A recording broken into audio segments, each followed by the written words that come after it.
చక్కగా అందరూ కూడా దీక్షతోటి ఉండాలి, కార్యకర్తలు కూడా ఉండాలి.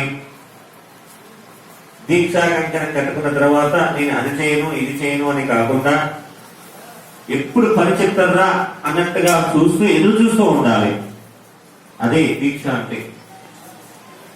పని చేయడం, మనస్ఫూర్తిగా ఉండడం, కార్యాచరణ చేయడం అది విశేషమైనటువంటి ఈ ప్రతిష్టా కార్యక్రమంలో చేసుకునే పుణ్యం.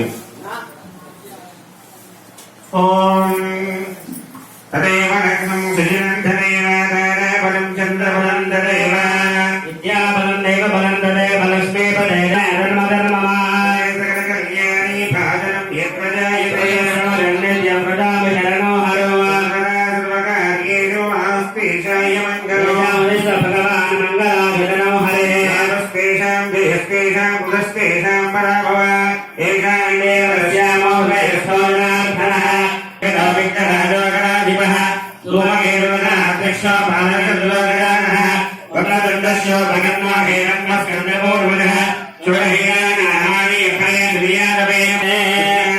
భరణం విష్ణుం శశివర్ణం చతుర్భుజం ప్రణామనం ధ్యాయేత్ సర్వవిఘ్నోపశాంతయే సత్యం భోజితే సర్వార్థసాధికే శరణ్యే త్ర్యంబకే దేవీ నారాయణీ నమోస్తుతే. నమః మహేశ్వరాభ్యాం నమః హిరణ్యగర్భాభ్యాం నమః నందనాభ్యాం నమః.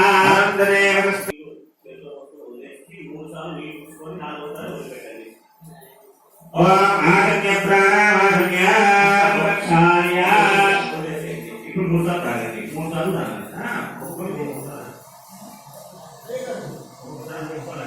ఓం కేశవాయ